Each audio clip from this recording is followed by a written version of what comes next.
Okay, good day everyone.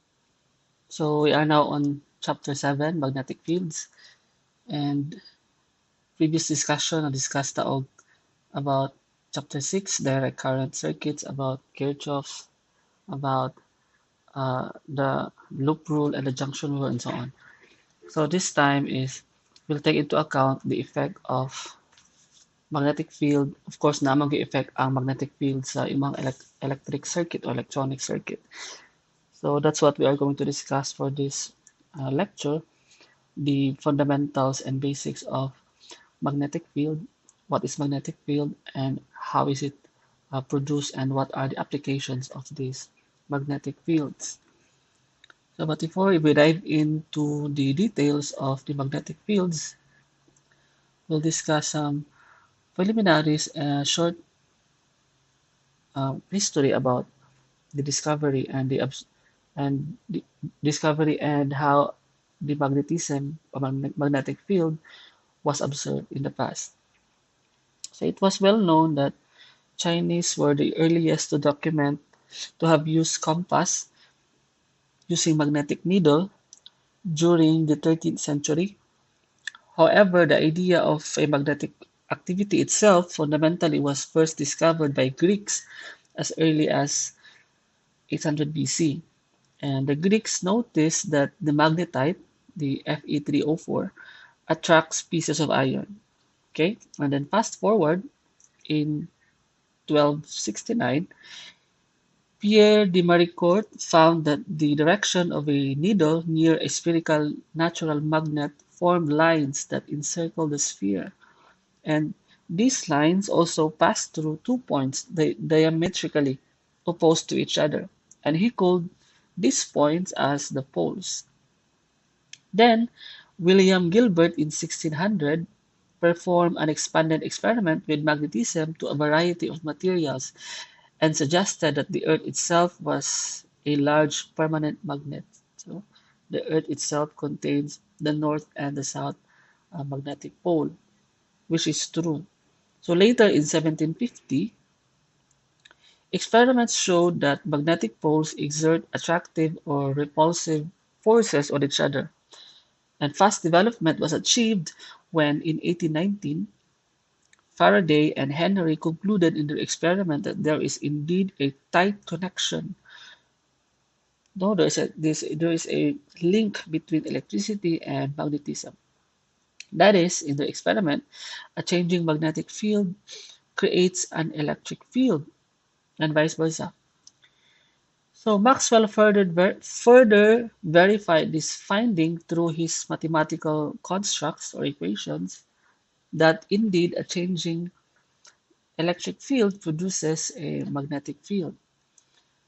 And meanwhile, Hans Ørsted, Hans Christian Ørsted also confirmed and discovered the interrelatedness between electricity and magnetism. That is, when he placed a compass needle near a current carrying wire, it deflected. So there must be some kind of an activity or a force responsible behind it. Why the compass needle were affected, it deflected when it is brought near to a current carrying wire. And this was a foolproof positive that there is a connection between electric and magnetic phenomena. Okay, so in this chapter, we're going to learn properties of magnets and how magnets interact with each other, just like an electric charge interact with each other because of the presence of its corresponding electric field. The same thing is true in this case, in this scenario, you have magnetic field.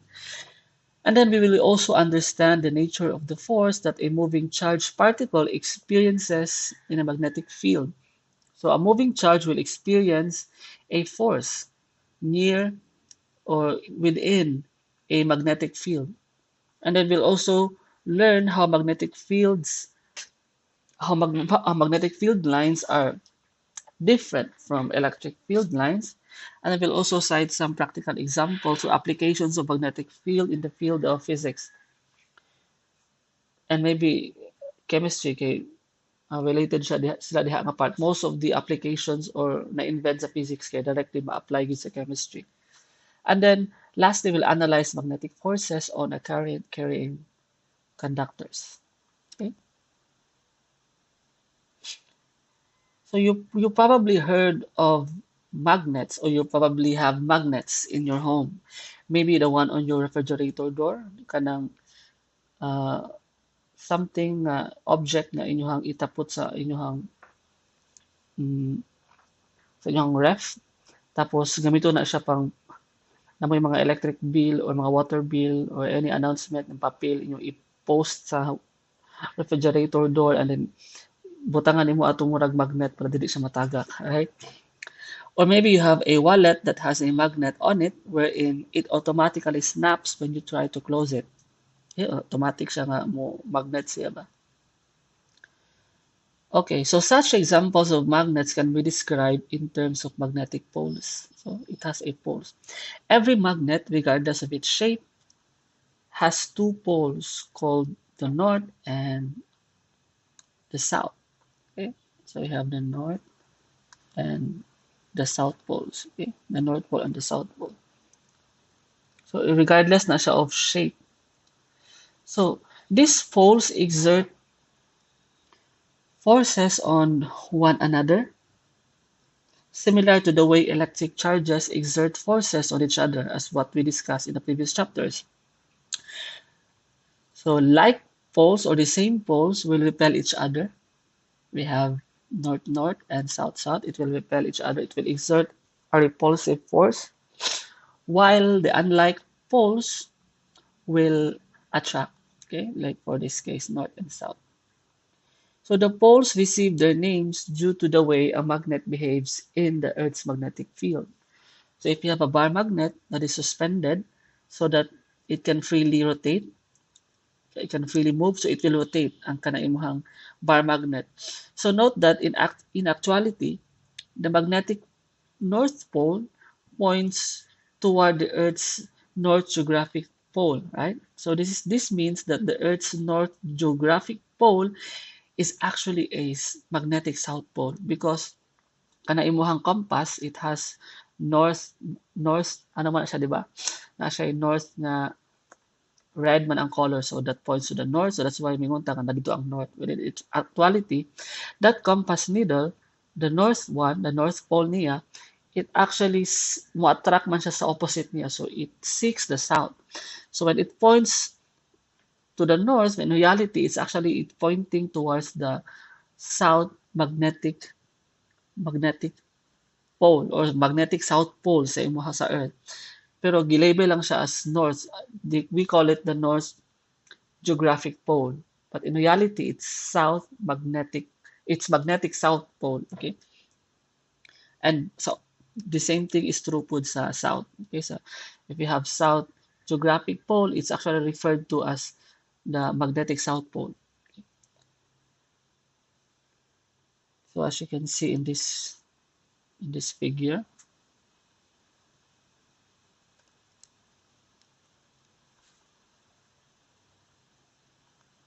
Okay. So the magnetic north pole points towards the north geographic pole. So this means that the Earth's north geographic pole is a magnetic south pole. Similarly, the Earth's south geographic pole is a magnetic north pole. And the force between two poles varies as the inverse square of the distance between them. Okay? Maupo siya sa electric field. Similar sila. So a single magnetic pole has never been isolated. Okay? In other words, wala nag-exist na magnetic monopole. It always come in pair, in dipole. You have north and south. So if i-cut in half nimo ang bar magnet that contains north and south, you would expect na ma-separate ang north of south? No. If you cut it in half, you further create smaller magnetic, or you create smaller magnet bar. And each bar has its own north and south magnetic pole. So all attempts so far to detect an isolated magnetic pole has been unsuccessful, because in reality, there is no magnetic monopole. Wala gid siya. Okay? So no matter how many times a permanent magnet is cut in two, each piece always has a north and south pole. Okay? So reminder lang that an electric field surrounds any electric charge. So the region of space surrounding any moving electric charge also contains a magnetic field. And a magnetic field also surrounds a magnetic substance, making up a permanent magnet. Okay, so we'll later on discover that in order to create a magnetic field, you have to have your charge set in motion. So it should be a moving charge, so that you will have a magnetic field. But that it, that but that concept will not be applicable to a permanent magnet kana yung bar magnet. There's no current man in there. Wala man na siya charge moving. So later on discuss natin na siya. It's about the internal magnetic property of the individual atoms na nag-make up sa imuhang magnetic bar. Okay?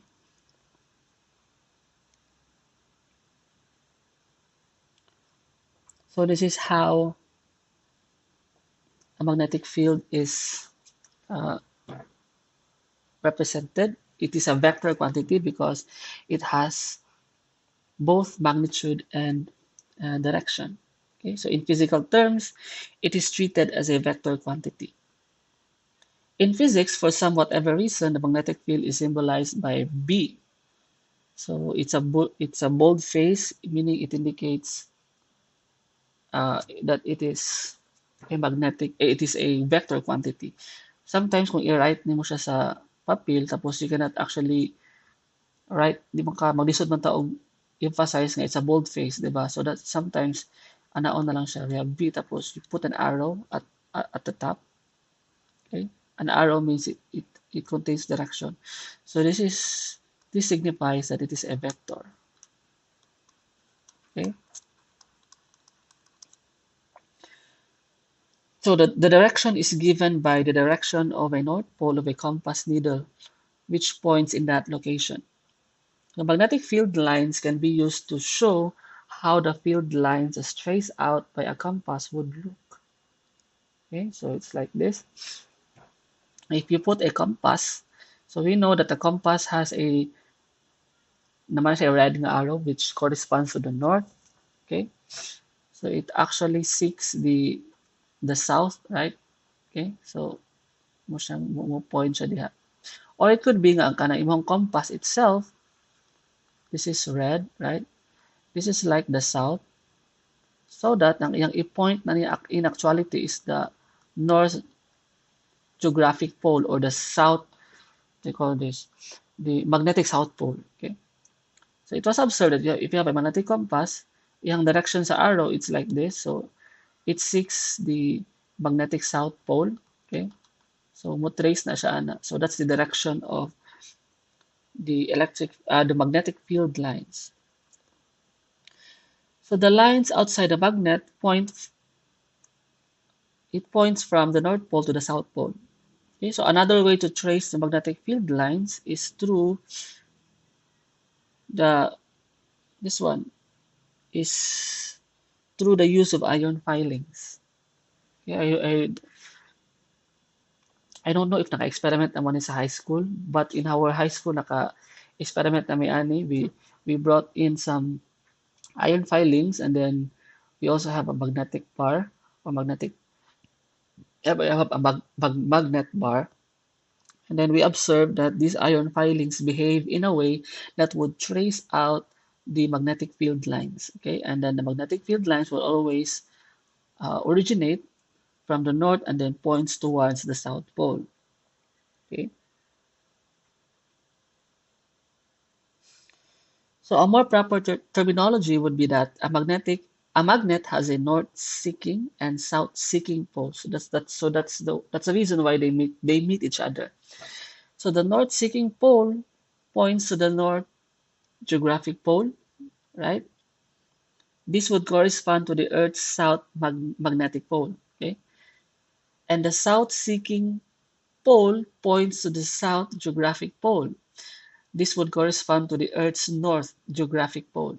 Okay, I hope you're not confused. Okay, it's like, okay.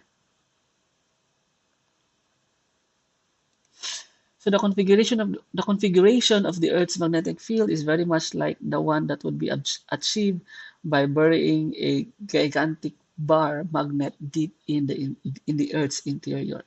Okay, so if you have two like poles brought in closer together, you would observe that the pattern would look like this. So mo attract siya. It's like the pattern sa electric field, di ba? Similar siya. So this is how the magnetic field lines are produced. And if you have two like poles, the tendency is they will repel each other. So you will observe this kind of pattern.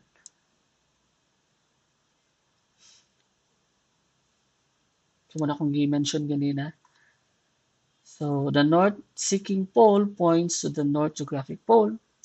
This would correspond to the Earth's south magnetic pole. Okay, the north geographic pole is the south magnetic pole, while the south geographic pole corresponds to the Earth's north geographic pole. So kanang Earth nga atong gina-mention nga north ni siya dinhi, then this is south, na diri ang America. So this is the north geographic pole. Okay, this is the south geographic pole. But in terms of magnetic, this is the magnetic south pole, and this is the magnetic north pole. Okay, do not be confused about it. So what is the source of Earth's magnetic field in the first place? So one good theory is that the source of the Earth's magnetic field is likely of convection currents in the Earth's core. Okay, so the Earth's core, it's liquid, so it's composed of liquid iron, liquid. It's a liquid metal. So if you have a liquid metal, you produce a plasma or a liquid charge. So liquid charge na siya. So if you have a liquid charge and then it's moving, it's rotating in a counterclockwise direction, or rotating in a, they call this, in a clockwise direction. Like for the case ato ang Earth, then if you have a moving charge, since the outer core is a charged particle itself, so if you have a moving charge, you create a magnetic field that gave our Earth a magnetic field supply. So naa siya a magnetic field wherein the direction is this one. So you have the south, we have the south geographic pole or the north geographic pole. So the pole, that's why nalay ang direction. Because the rotation of the Earth's core is actually uh, uh, counterclockwise ang iyang direction. Okay? And we know nga importante kay nagi reason nga nung naatay ang atong outer core is liquid so that maka-provide siya og magnetic field, and that magnetic field in return provides protection for us. It shields us from the harmful radiation, excess radiation, UV radiation, and other radiation coming from different sources. So maprotektahan ta. So we are thankful for that. Okay? Na reason nga nung inana ato ang pagka-create sa Earth. And once the magnetic field of the Earth will be gone, that would mean ang imuhang outer core would stop moving. Then serious problem may arise. It could be detrimental and disastrous for us humans. I don't know if you've watched a movie, The Core.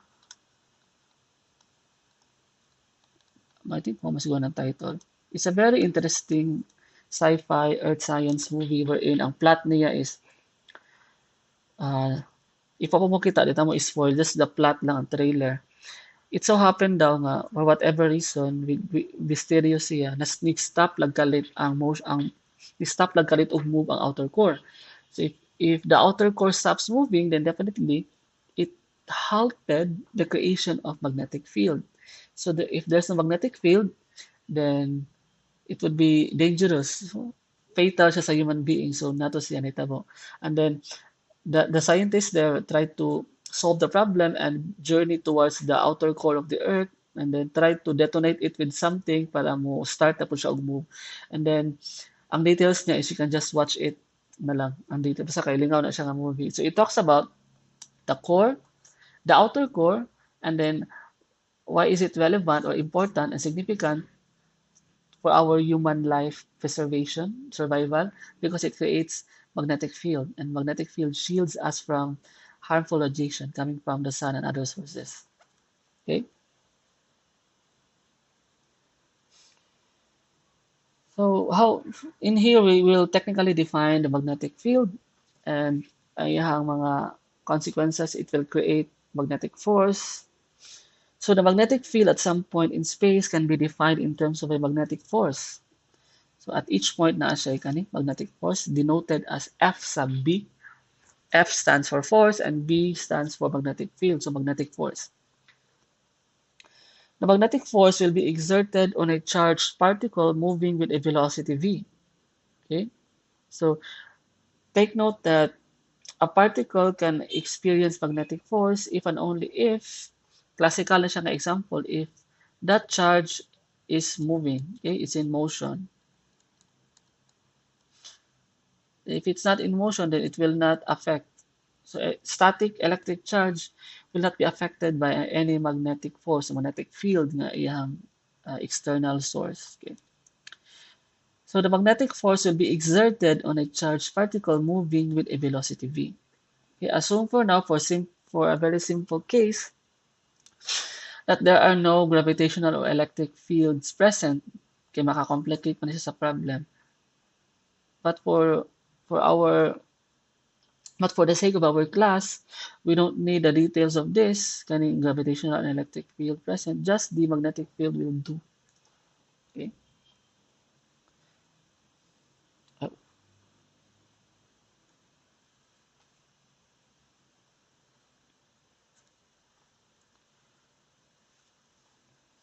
Okay, so the magnitude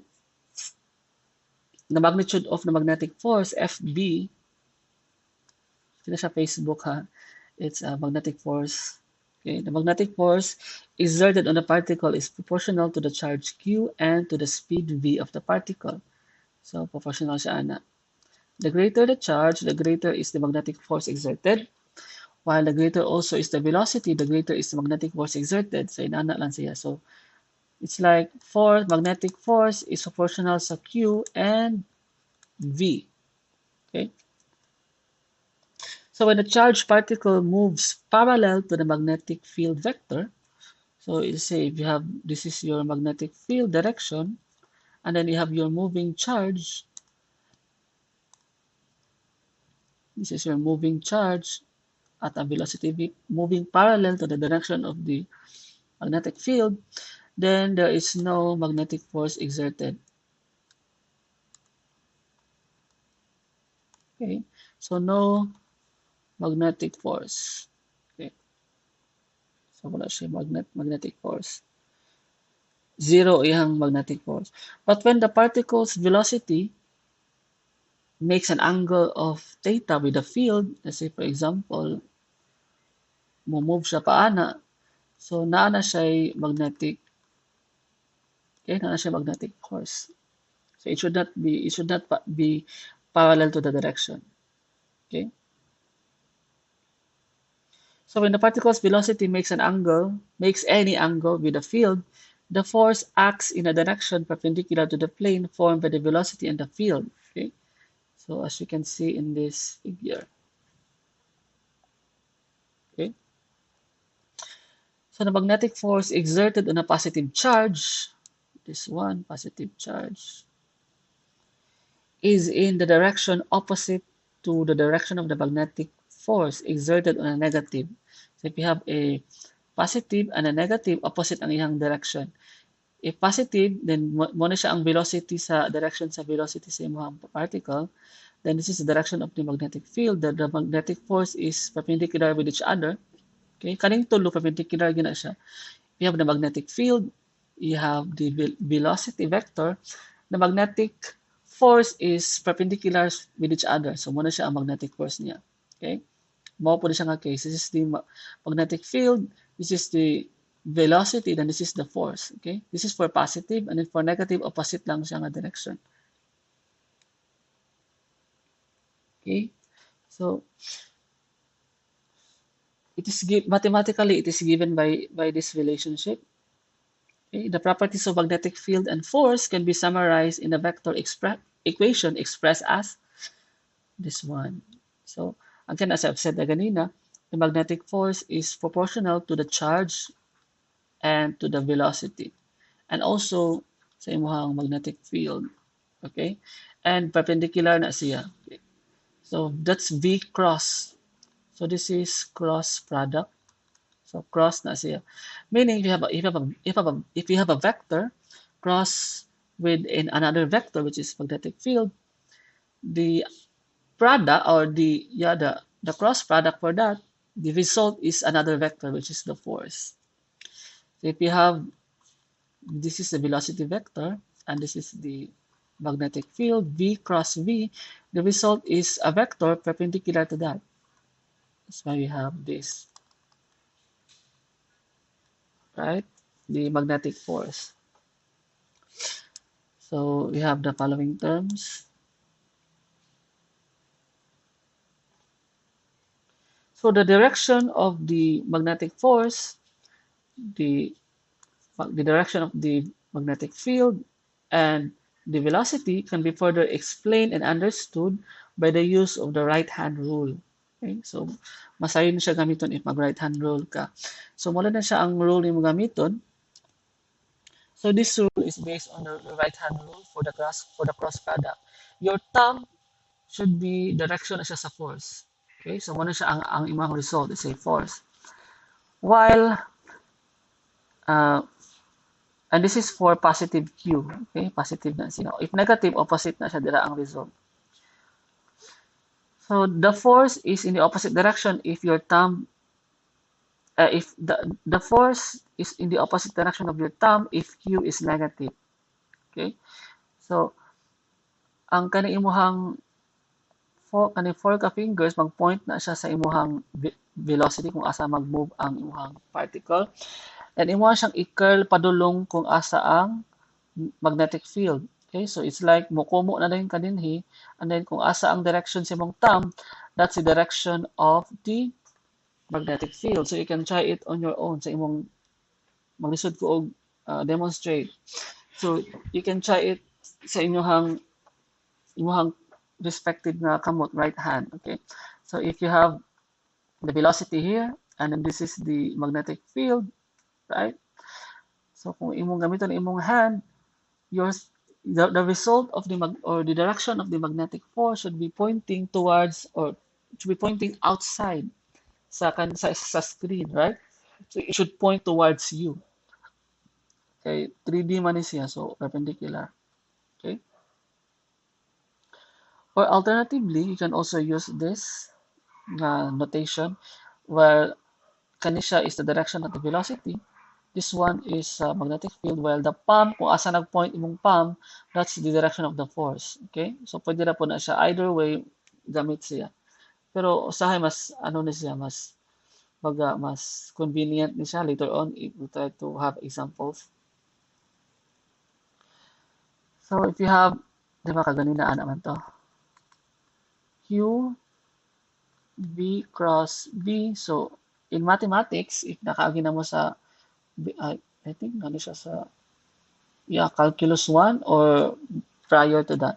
You have V cross B, that's actually Q, V, B, sine theta. So, depende siya sa angle. Okay? So, maximum ang iyahang force if theta is perpendicular with each other. So, that would be 90. Okay? And if it's parallel, if it's 0, so that would give you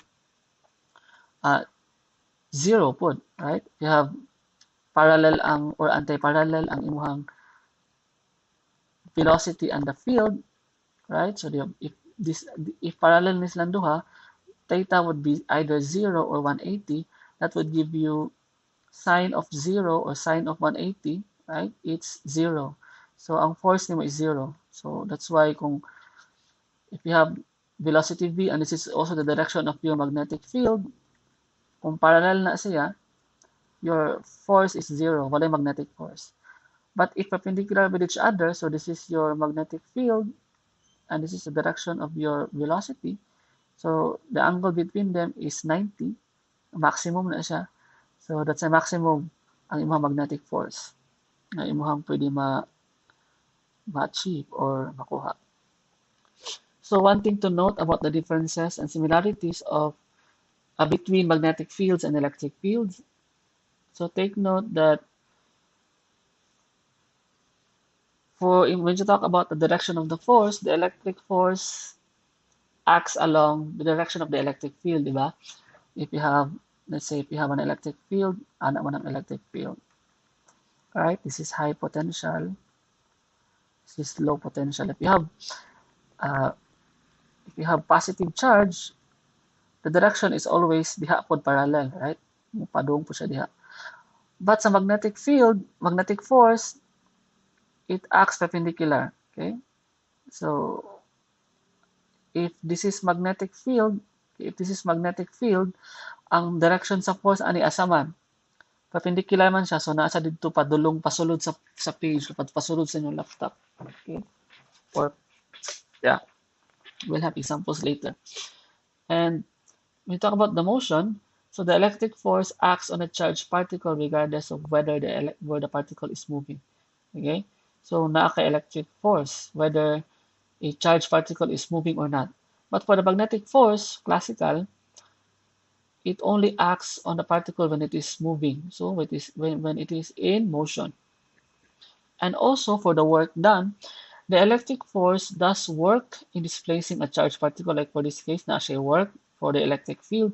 But for the magnetic force, since perpendicular man ang imuhang, take note nga if you have the velocity here, and then the magnetic force is dinhi, the magnetic field is in that direction, the magnetic force is perpendicular po sa 3D man siya. So perpendicular man ang motion ug ang imuhang force applied, so there is no work done, right? Work is ana man na F d cosine theta. This is force, is displacement. This is displacement, ang force is pointing towards you. So it's perpendicular. So if you have theta 90 perpendicular, so this will give you FD cosine 90, and cosine 90 is 0, so it will give you 0 work. Okay, walay work done. So it's as if there's a magnetic force does nothing. Okay, anything work related para sa katong particle nga gi-exertan. And lastly, the electric force does work in displacing a charged particle. Oh, bato ko na mention ganina. For the kinetic energy, I mean, the kinetic energy of a charged particle moving through a magnetic field cannot be altered by the magnetic field alone. So when a charged particle moves with a given velocity through a magnetic field, the field can alter the direction of the velocity but not the speed or the kinetic energy. So dili ma-change ang iyang walay ma-loss na energy, right? Ma-preserve ang iyang energy, only that ma-change ang iyang direction. Ma-alter nimo ang iyang direction of the velocity. Okay? So the magnetic field can be measured in terms of these units. Tesla. So familiar man ng Tesla. So Tesla is actually in units of Weber per meter square. So Weber. Okay. So this is a non-SI, kaning Weber. But the commonly used SI unit, we have the Newton per coulomb times meter per second. Or if you combine the coulomb per second, it will give you ampere. So that's Newton per ampere meter. Okay? It's like energy nga imuhang na achieve or nasagap per unit area. Per unit area, meter and ampere. So, okay, per unit current ni siya. Current and times meter. And the non-SI common unit is this one. Gauss, known as the Gauss. Okay. So these are the notations used sa mga problems sa physics when we talk about directions sa magnetic fields, magnetic field lines. So when vectors are perpendicular to the page, let's say the magnetic field is perpendicular, like padulong sa page o pagawas, we have the notation na dot. It represents the arrows coming out of the page. Okay, so coming out of the page, that would be it's pointing towards you. Okay, but if you have an X, so that means that the magnetic field is pointing towards the page, okay, or away from you. That's why it's X. So just to make some notation lang para natay consensus. So this is direction of the field onto the, oh, so yun.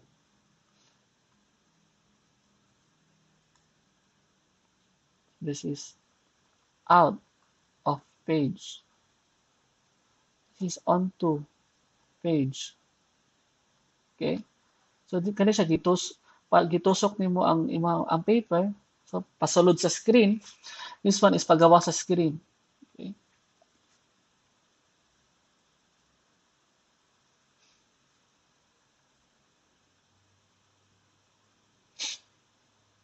So if you have a charged particle in a magnetic field, so if you say if you have this one, so consider a particle moving in an external magnetic field. So initially padulong diha ang imuhang charge. So because of the magnetic field that is pointing towards the page kay X man ni siya. So if you draw or if you have your right hand with you, right hand rule as a direction of the force. So based sa imong right hand rule, ang imuhang your forefinger should be pointing towards this one, kaning velocity, right? And then imong curl down nimo ang imuhang upat ka fingers because the direction of the magnetic field is onto the page, okay? Pasulod. And so you have your thumb pointing here, okay? This is the direction of the magnetic field. And then you go around, pag abot din ma-move na po siya, padung na po siya din. It's like it's pointing towards at the center. So naka-centripetal, right? It's like if you have a particle sent through this motion initially, and it is in the presence of a uniform magnetic field, it will follow a circular path. It's like naa siya magtuyok na imong particle diha mo charge particle mag-encircle na siya. So it's like naa siya centripetal acceleration. Okay? So the force is always directed toward the center of a circular path. If the direction of the magnetic field is this one, onto the page. Okay? So so you have tutanaw na kani siya nga video. Don't know if padungog ba ninyo. I'll just upload the link of this video. Gipakita lang din nga video ang kani siya nga case nga if you have a uniform magnetic field in this direction, then if you have a charge in this moving initially in this direction, it will be sent into circular motion. Okay?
Okay, so basically what the video showed is this one, right? So if you katong sa video is increase niya ang magnetic field, ang strength sa magnetic field, now notice ninyo nga ni curve na siya, no, it's like it follows the circular path. So in a way nagamay ang iyang radius. That's why naka-circle around na siya. Okay? So that's the behavior of a charged particle in this sent in this motion kani siya una, and then magnetic field, it will be directed towards a circular path. So somehow inani ang equation mo ma-create. You have this force, magnetic force, it's given by this, right? QVB. Katong tong QV cross B, or this is QVB sine 90. Okay, perpendicular man. Sine 90 is 1, so you have QVB, right? So naka QVB. And then this force is equal to mv square over r. Okay, in motion man siya, circular motion. Okay, so naka-centripetal acceleration.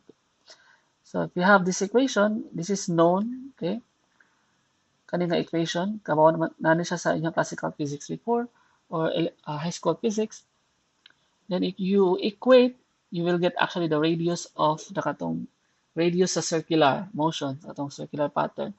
If you know the mass, that's an electron, you know the velocity, you know the charge, and also the strength of the magnetic field. Or sometimes this can be used in other way around. No, let's say wata kay balo unsa na siya nga charge, unsa siya nga particle. Ato lang nabawaan is na siya radius. So pwede pa bali may bawaan na to ang mass.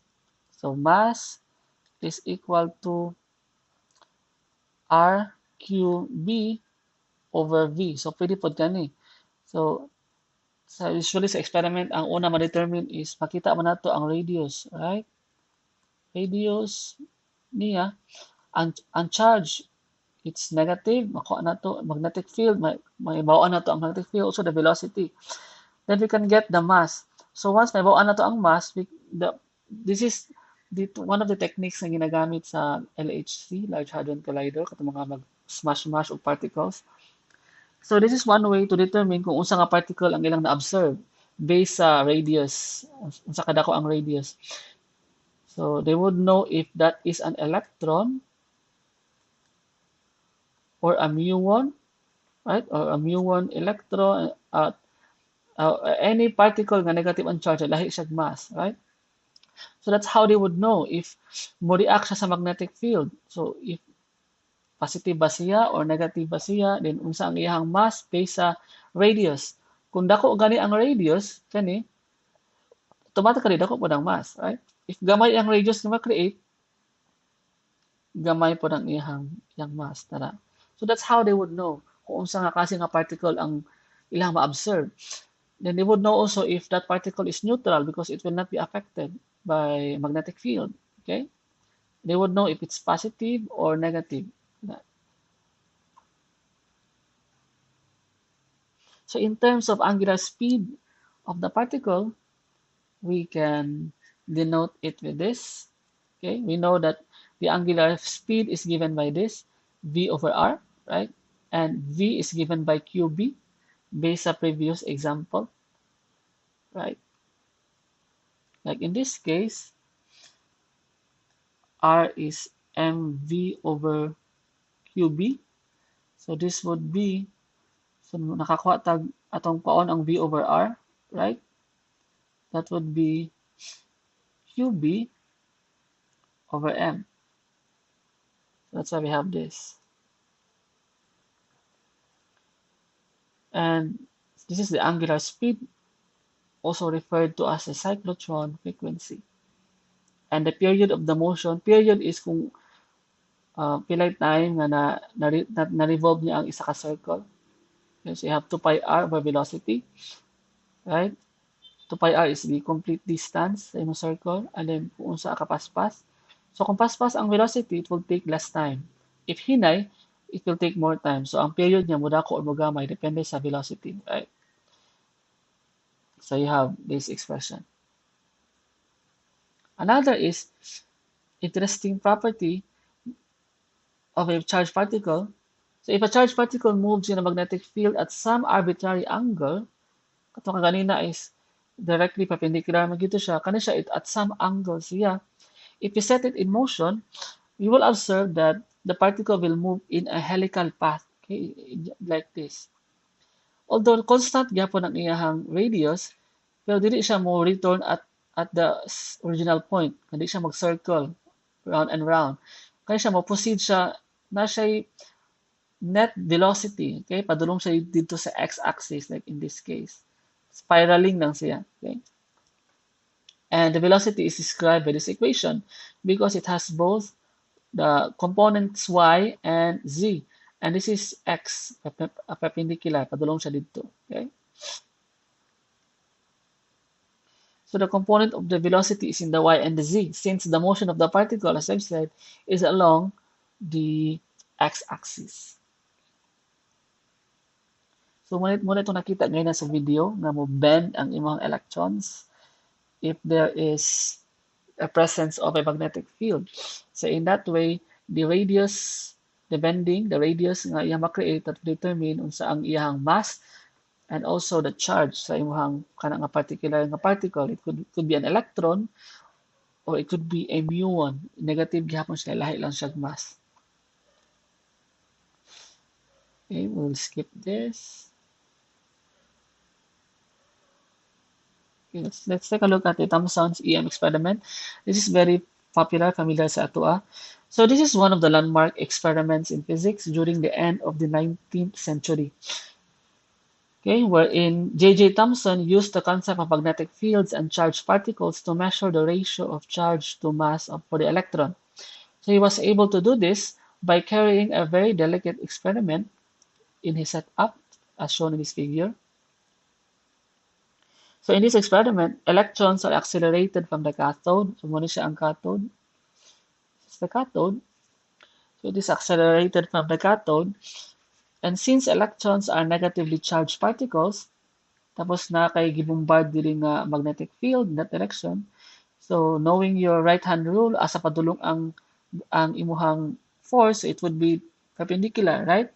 So pag mulabay ang electrons dinhi, so since electrons is charged, it will be deflected. Okay, ma-deflected siya in this direction. Some will be undeflected, but mostly will be deflected. Okay, so they will be deflected by any electric and magnetic field lines as shown in this figure. Okay, then the beam of electron will strike the fluorescent screen. So mo light up na siya diha. After that, E over m was measured, the ratio of electric charge over mass. And the most significant aspect of Thomson's E over m measurement was that he found a single value for this quantity, and that it did not depend on the cathode material, the residual gas in the tube, or anything else about the experiment.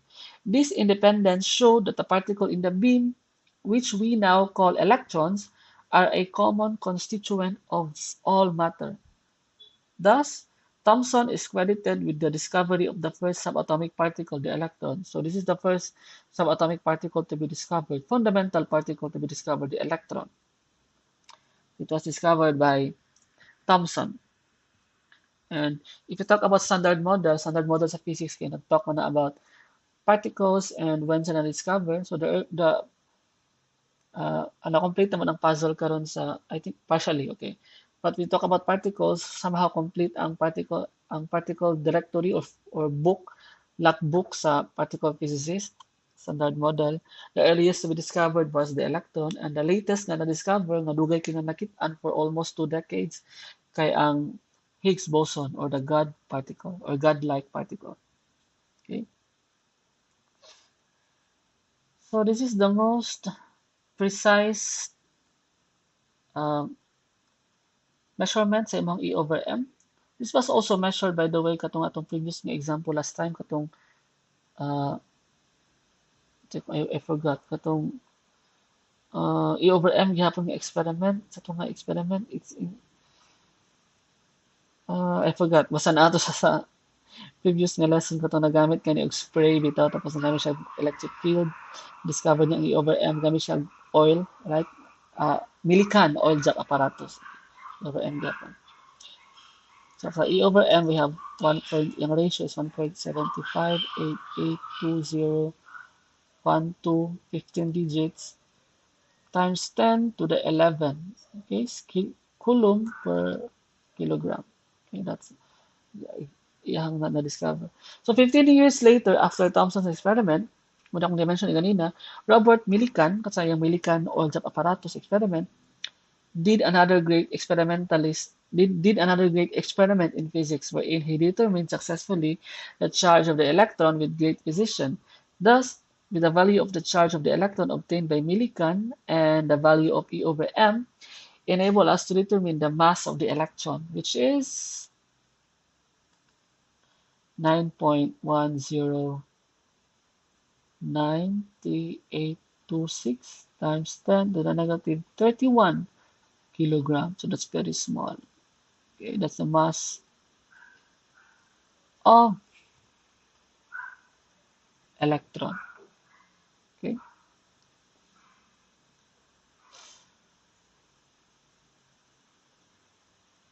so we have to take a look at this cyclotron and that. Okay, now let's talk about those things na ma-absorb nato in daily life. Sometimes maka-absorb ta ani kanang two wires carrying current, and then if they are brought together for some reason, mo attract siya o say mo repel depending on the orientation sa duha. Okay, so that concept is very crucial. Ginagamit na siya sa idea on why electric motor will work, why electric motor motuyok siya. So you can find electric motor sa electric fan, sa generator, and so on. Kanang basta anything na magtuyok, right? Nagamit na siya ang principle sa magnetic field. So you have your electric fan, it's actually a magnetic field concept in action. Okay? Nagigamit niya ang concept sa magnetic field. And basically, na-create a magnetic field because of a current carrying wire. You have a conductor, tapos na siya current. So if you have a current, na kay magnetic field. And if you increase the current, you increase the strength of the magnetic field. In turn, you increase the turning sa imuhang electric fan. So kung 1 lang na imong iset sa imong electric fan, hinay lang iyang tuyok, so gamay lang ang current. Pakusgan ang current, meaning fast-fast po ng tuyok. It will give you more satisfaction kay hangin kay siya. Okay. So the reason why electric fan works, the generator works, because of the principle that a magnetic field exerts forces onto the current carrying conductor. So when I was a kid, I am always fascinated by how this small electric motor, katong gamay bitaw na mura og generator, kanimot ko siya tawag anang ginagamit. Ako siyang nalingaw kay ko na sa una kay ana na ko siya og battery. Connect na ko siya og battery, mutuyok siya ba. Then, ako din siyang insertan og tapiraw bitaw nga magtuyok siya. So lingaw na kay ko. And I didn't know nga physics dito siya no. Ang reason din nga nag-work to siya because of magnetic fields. Okay? So little did I know that the principle of electricity and magnetism was at work with that toy. So the idea is that inside that toy, there is a magnet which acts as an external magnetic field source and a conducting wire, a coil of wire perhaps. And if na-current mo agi atong coil of wire, it would create a magnetic field. So the magnetic field will then interact with the permanent magnet sa imuhang motor. So either mag-repel or mag-attract to siya. So naa siya yung reaction. And that would cause it to rotate. Okay? So in technical terms,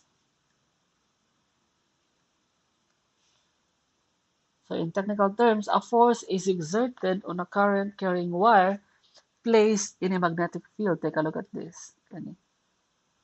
Right. So nakoy magnetic field diha, and then nakoy conductor. Okay. Assuming that this is the conductor, wala pay current diha. So ang direction sa magnetic field is onto the page. So this is onto the page, right? So you have onto the page. So the moment nga na current nga padung upward, so kani ang direction sa current, you would notice nga ma-deflect siya towards the left. Okay, it will be deflected towards the left. But if the opposite po ng direction sa current, it will be deflected towards, okay, towards the right. Okay. So determining which direction would be crucial yung sa pag-determine. Okay. Anong right, padung siya right, padung siyang left. Gamit kaya punta atong right hand rule later on ito nang i-apply. Okay. So this one.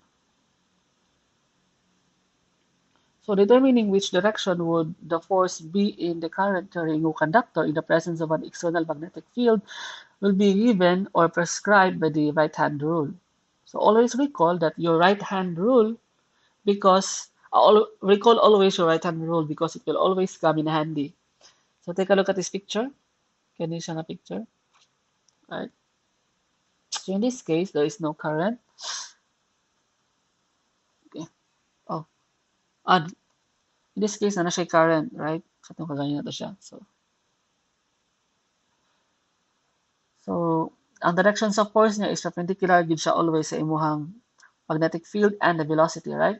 So, if you use the right-hand rule, this is the velocity. So, ang imong upat ka finger padulong sa kaning direction, right? And then, you curl it padulong sa direction sa imuhang magnetic field, which is onto the page. So, imo siyang ikumo, and then, notice ninyo nga ang padulong upward ang iyang, right, ang direction sa imuhang force. So diha padulong ang force, and it's given by this equation. Right.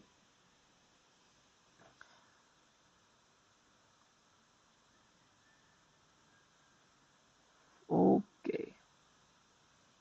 So the total force is the product of the force on one charge and the number of charges. So this is the total. Okay, multiply na nimo siya og this one, uh, the number of charge. It's like the volume, the area, and the length.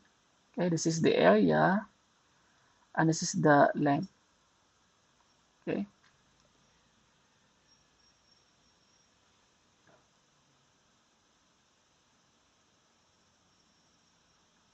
So in terms of the current, this becomes this.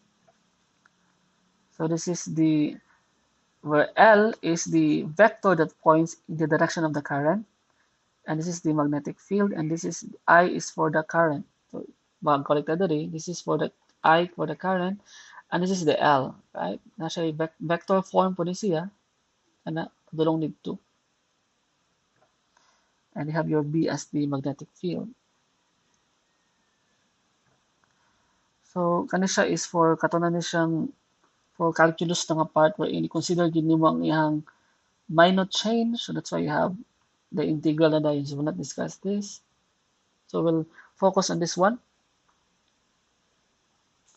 So mo create og torque ang imuhang there will be torque on a current loop. So current carrying conductors usually form closed loops. So many practical devices make use of the magnetic force or torque on a conducting loop. So muna siyang idea sa motor, idea sa electric fan or the generator. So many practical devices make use of the magnetic force or torque on a conducting loop, including loudspeakers and galvanometers. So hence, the results of this section are of substantial practical importance. So take a look at this figure, kanina figure. So for example, we have a rectangular loop as our closed loop wire. So the loop carries a current I, in this direction under a uniform magnetic field in green. Okay. So from this equation,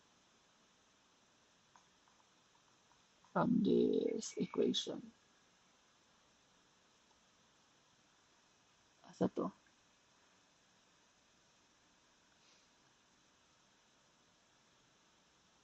Okay. From this equation, okay. So katong equation na F equals I L cross B. So take a look at L cross B kana, right?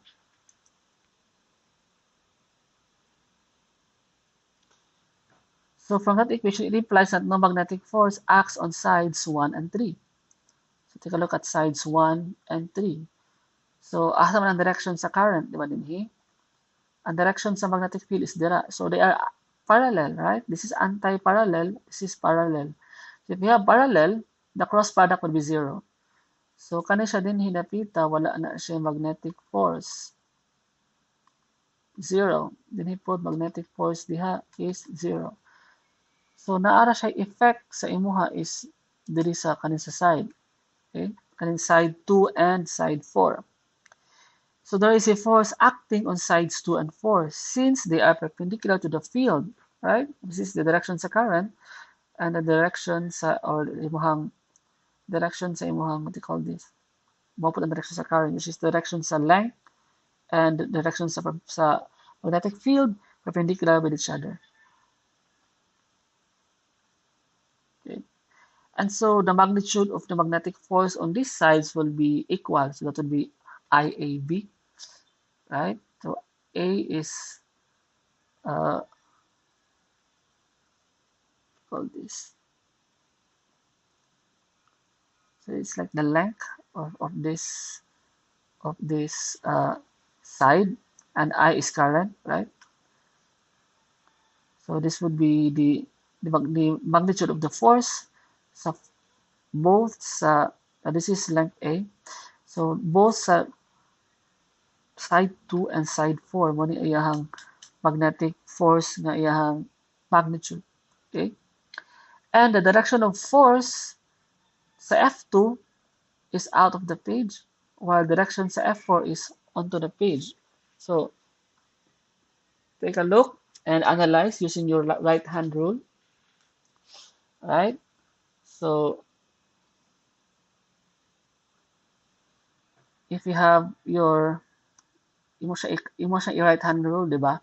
Then this one, kung ato yung 4 fingers, mag-point siya diha. And then imuhang i-curl up kung asa padulong ang imuhang magnetic field, then you will notice nga ang imuhang thumb that points the force, that signifies the direction sa force, mo point siya out of the page or towards you. So kani siya mo point siya out of the page, while sa kaning 4 points onto the page. So in return, ang effect niya is mutuyok ni siya, right? Mutuyok siya paana. Tuyok. So mutuyok siya, what you call this? Pasaka man ni ang 2. Kani siya panaog. So it's like counterclockwise ang iyang pag-rotate. So if kusog ang imong supply sa imong current, so kusog dako po ang value ani, dako po ang force, so paspas ang tuyok. So diha na actually kani siya nga principle diha nagamit ang electric fan man ni magtuyok or something na refrigerate na electric motor and so on. Okay? Anything na ay motuyok tapos gamit kag kuryente, so it uses this concept, this one, because of the action of this one magnetic field. You have your uniform magnetic field external, and then you have your current, and this current kimo create man siya og magnetic field po, di ba? And it will, the direction of the force is given by the cross product sa kaning magnetic field and the current direction. Okay? So you have also this. So the forces are equal on and in opposite directions, but not along the same line of action. So the force produces a torque around point O. So around this point. So mo create siya og torque, mutuyok siya. Torque is the ability to turn. Mutuyok siya. Right? So ang force niya is dili padulong. Ang kanipod siya is padulong diya sa ubos. So mutuyok siya. Okay? So ana lang. So that's how important the concept of electricity and magnetism. So ang development nakita nato nga late kato sa mga unang mga tao, sa mga Chinese and mga Greeks, they don't have an idea, di ba, nga pag ma-discover nila ni magnetic field, wala sila idea nga unsay application ba nga ma-apply din siya sa, which is ginagamit karon sa generator, electric fan, and so on. But Because of their contribution sa knowledge sa science in terms of magnetic field and electricity and electromagnetism in general, ha-contribute siya nga napa-ease ang ato ang life karon because it has tremendous amount of applications AI. Okay? So if not because of those people nga nag-work hard sa past, we would not have this kind of life that we are experiencing right now, wherein we are reaping the benefits of their knowledge nga lang input that because of their collective effort and input, naabot na itong unsa naabot na ito karon wherein sophisticated na kay ato ang mga ato ang knowledge and technology na pwede na ito ma-apply sa society. Okay? So that would be all for this topic. I hope na mo na-learn gamay or something. And if you have questions, feel free to comment down below or message me sa Facebook or you can email me or text me. Okay? So, 2 chapters na lang nabilin and we're done with this course. Okay? So that should be all. Thank you and God bless. Stay safe.